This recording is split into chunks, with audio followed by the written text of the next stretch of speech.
উপস্থিত মাননীয় অধ্যক্ষ সুন্দরী মহাশয় এবং আমার অন্যান্য শিক্ষক শিক্ষিকারা, আমার সহপাঠীরা এবং স্নেহের ভাই বোনদের আন্তরিক শুভেচ্ছা, অভিনন্দন ও ভালোবাসা জানাই। প্রায় সূর্যটা পেরিয়ে গেছে। কোন দিকে কে গাল দেবে? কে গাল দেবে? আজ আমাদের বিদায় এই অনুষ্ঠানের আয়োজন করা হয়েছে। কে গাল দেবে? বিদায় নাম ওই তো হলো ওই সাইডে। একটু আগে স্যার বললো কষ্ট না সুখ, সেটা একমাত্র হচ্ছে যাই সেই বলতে পারে। আর একটা যখন ফার্স্ট কলেজে এসেছিলাম তখন আমাকে অনেকে জিজ্ঞেস করে যে তুই কোন কলেজে পড়ো। আমি বলেছিলাম হরিশ্চন্দ্রপুর কলেজে, ফার্স্ট ইয়ারের ঘটনা। বলছি আচ্ছা কোন ডিপার্টমেন্ট নিয়ে পড়ো? আমি হিস্ট্রি ডিপার্টমেন্ট।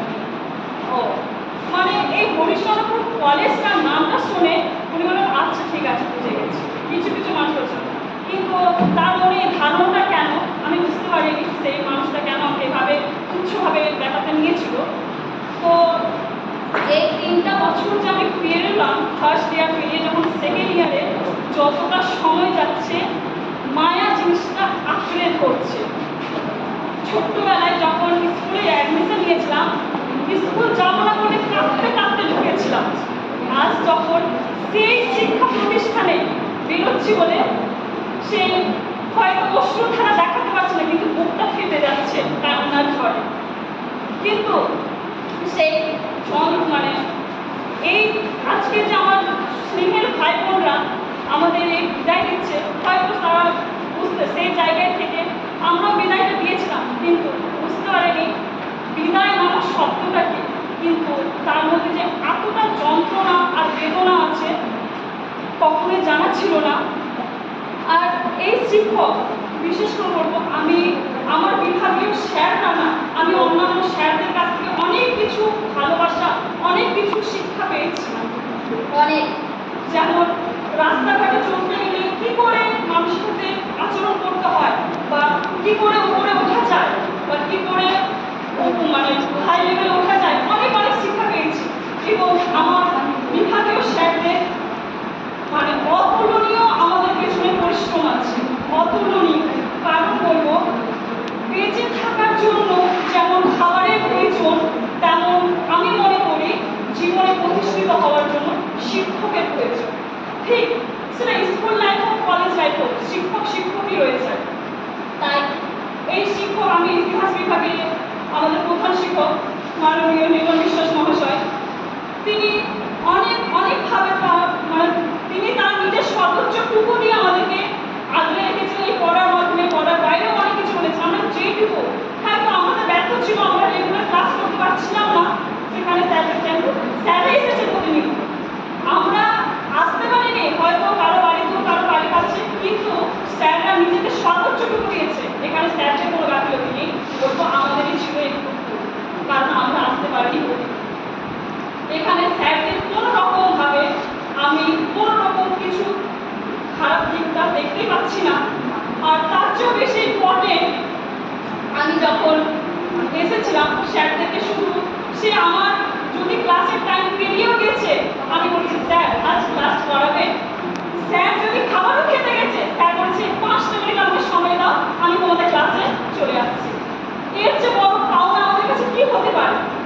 এই যে স্যারের সময় নেই, স্যার মানে একটা সময় গেছে, হয়তো আমরাই স্যার হয়ে গেছি, মানে স্যাররাই স্টুডেন্ট হয়ে গেছে, এমন আচরণটা হয়েছিল। কিন্তু স্যারদের মূল্য সময়গুলো যে আমাদের জন্য দিয়েছে, সত্যি এর জন্য অনেক অনেক মানে কৃতজ্ঞ আমরা সারা জীবন রয়ে যাবো স্যারদের কাছে। আর বিদায় নামক সম্পর্কটা যতটা আনন্দ ততটাই বিষাক্ত।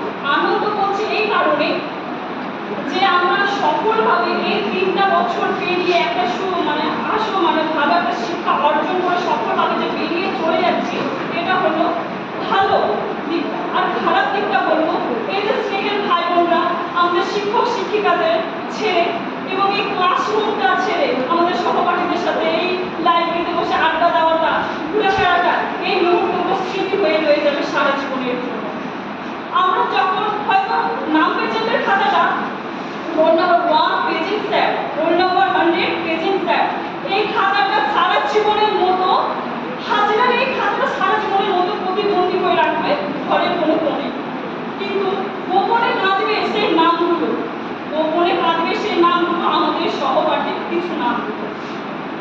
বিদায় কথাটি শুনে বেজে ওঠে হৃদয়ের বীর। যেতে চায় না মন, এসেছে যে বিদম্ভ, তবুও যে ছেড়ে যেতে হয় এই প্রাঙ্গণ। আমার এই সোনামণি বোনরা, একদিন তোমরা তোমাদের মতোই এই প্রাচ্যে এই স্থানে বসে একইভাবে আমাদের দাদা দিদিদের বিদায় দিয়েছিলাম আমরা। কিন্তু বুঝতে পারিনি সেই সময়টা বিদায়টা এতটা যন্ত্রণাদায়ক না কষ্টদায়ক হয়ে উঠবে। কলেজের সবুজ ঘাসের প্রাঙ্গণের মাঝে দাদা দিদিদের বিদায় দিচ্ছিলাম আমরা, কিন্তু সেদিন বুঝতে পারলাম না এতটা কষ্ট হয়েছিল আমার। কিন্তু এই প্রতিষ্ঠান ছেড়ে ছোট বোনরা সেই দিন এই বেঞ্চে বসেছিলাম। আমি কিন্তু কখনোই আশা করিনি এই দিনটি আসবে আমার উপর। সেদিন যখন দিচ্ছিলাম দাদা দিদিদের বিদায়, তখন বুঝতে পারিনি এই বিদায় কি আজও। যখন আমাদের স্নেহের ভাই বোনেরা দিচ্ছে আমাদের বিদায়, তখন বুঝতে পারলাম এই বিদায় নামক শব্দটা কতটা কষ্টদায়ক। এটাই তো অপূর্বতার নিয়তি, এটাই তো বিধাতার বিধি। আজ আমরা, কাল তোমরা, ছোট ভাই বোনরা 3টি বছর পেরিয়ে গেলাম কলেজের এই প্রাঙ্গণের মাঝে। আমি যদি আমার অজান্তে কোনো ভুল করে থাকি, তার জন্য সত্যি মন থেকে ক্ষমা প্রার্থনা। কোনোদিন কোনো কিছুর জন্য অভাব দেয়নি আমাদের এই শিক্ষক শিক্ষিকারা। যেমন একটা মা আগলে রাখে সন্তানকে, একটা পাখি আগলে রাখে তার ছানাকে, তেমন ভাবে শিক্ষকরা আগলে রেখেছে আমাদেরকে। এই বিদায় আসলে যে কতটা কষ্ট হবে বা আপনজনদের 3টি বছর কাটিয়েছি সেটা কখনোই বুঝতে পারলাম না। সেই 3টি বছর আস্তে আস্তে এমন ভাবে মায়ে আঁকড়ে পড়েছে